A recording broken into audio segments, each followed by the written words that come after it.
So over the course of social media, there have been plenty of influencers who've proven that they do not deserve a platform. Now, everyone is going to have their own list, but for me, my top 5 in no particular order are EDP, Rakai, Johnny Somali, Fousey, and James Charles. But recently, a newcomer has stepped into the arena, and honestly, I wouldn't even call him a newcomer, as this is more of a comeback. He's gonna get all over his back. But if you guys haven't heard, Aiden Ross is about to put on another boxing event with yet another atrocious fight card, highlighted by the two main events, Blueface versus the guy who has fought on what seems like every one of these events, and Super Hot Fire versus today's culprit, Paul Miller, aka the Gypsy Crusader. Now, for those who don't know who that is, he's that guy who likes to go on Omegle dressed up like the Joker and be racist. There's nothing else to it. This guy is a 40-year-old loser who spends his days trying to troll people online because he is literally too scared to go out in public out of the sheer fear he has of what will happen to him. So he thinks, he's kind of like Sneeko and thinks that the government is trying to kill him, specifically the Israeli government. And it's like, dog, you're a 40-year-old pussy who says the N-word on Omegle. Tell me, what about that screams Mossad target? Killing you would literally do nothing for anyone anywhere. Like, that's the only way these guys can justify saying the things they say. It's because they use the "I'm telling the truth about what they don't want you to know" excuse. And it's like, cool, maybe if you didn't try to get your point across like a fucking retard, we might have believed you. But not even that. The kind of people Mossad allegedly kill are people like this, the chief of logistics and weapons procurement for Hamas. All you guys cry about is how dry your pussy is on stream. Y'all are not the same. But outside of being a meme, Paul wasn't anyone people were dying to see content from like they used to. Once they realized he was actually racist and was just an all-around asshole who thinks when he talks a certain way he's this intelligent guy that nobody should hate on, they're like, "You're racist, shut your fucking hole." Like, here's a perfect example of that. Aiden, Super Hot Fire, and Paul were all on a call promoting the fight. This is basically his version of a press conference. But just look at how Paul acts when he gets asked if he's racist. Am I what? I'm not racist. You're not that racist, brother. You guys have no idea. You guys don't know. See, the thing is I could sit here and be like this. Yeah. Because contrary to popular belief, I'm not a complete maniac. I still have some sanity left. So I could sit here and be civil. Alright, buddy, not the question you want to be fucking cryptic with. Is this serious, though? You don't think he's racist? The guy who wears an SS necklace isn't racist? Someone tell this fucking four-eyed dork to make another rap video, because I can guarantee you nobody wants his opinion on anything. But it's even funnier hearing who he says his friends are that makes him not racist. But you said, I'm not trying, fuck up your image or whatever, but you said Malcolm X said some things that you agree with. You're friends with Myron.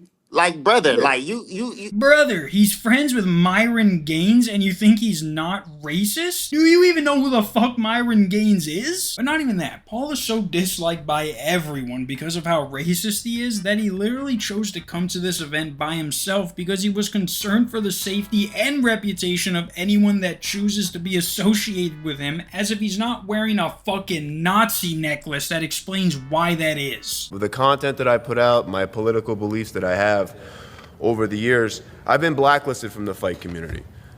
So when they asked me to take this fight, I was hesitant because I knew that I can't really train the way that I need to. But I didn't want to put anybody in jeopardy coming here with me, being in my corner, because they could face backlash, and I didn't want them to deal with that.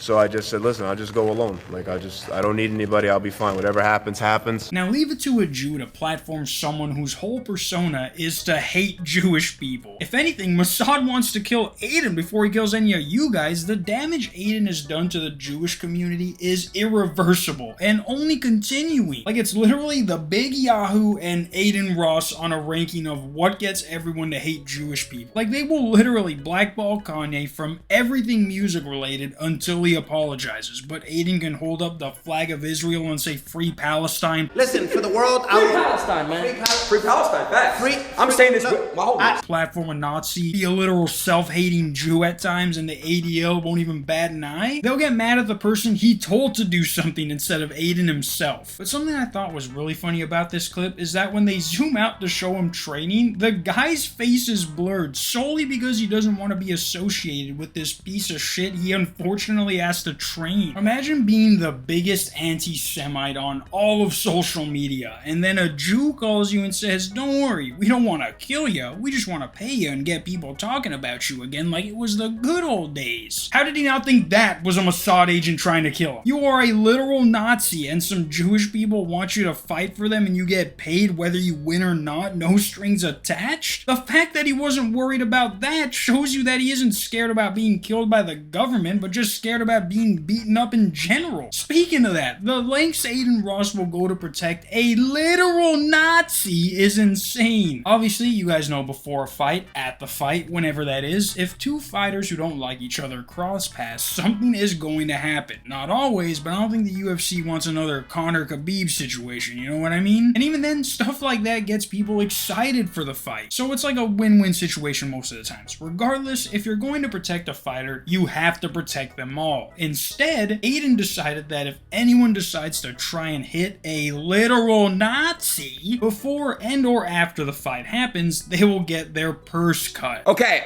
that's what I wanted to talk to you guys about. I'm gonna make it very clear. If any of the fighters swing or do anything stupid at Gypsy, you're gonna just get your purse deducted. I mean, listen, guys, he talks shit about my people too. I'm Jewish. He comes at me too. There's obviously gonna be security, but guys, Now, obviously, I'm not going to advocate for violence against anyone, but the fact that he's doing all this because he knows what kind of person Paul is shows you that he should have never been invited. I thought he wasn't racist, so why is the biggest black guy there wanting to kill him? You're telling me the fucking dork in the party ad wasn't telling the truth? And look, to all you Aiden fans who don't have the attention span to watch this far in the video, I get it. His company is called Brand Risk, but there's a difference between being a brand risk and just someone who everyone wants to fuck up. Like Cheezer and Cuffham, brand risks. Paul, the Jew-hating N-word slinger? What category do you even put that in, dog? Like, he's on a brand risk if there's no brand that would even want to risk anything to see what attention he would bring to their company. Like, there's problematic people, and then there's someone who can't have anyone associated with them be known to the public in fear that they might get hurt. That's not someone who's a brand risk. That's a borderline terrorist. But yeah, guys, Aiden Ross will wear a yarmulke and then have a jolly good time with a literal Nazi, at the least a Nazi sympathizer, and be okay with his life. No thank you, I'm full. See you tomorrow or Sunday. Peace.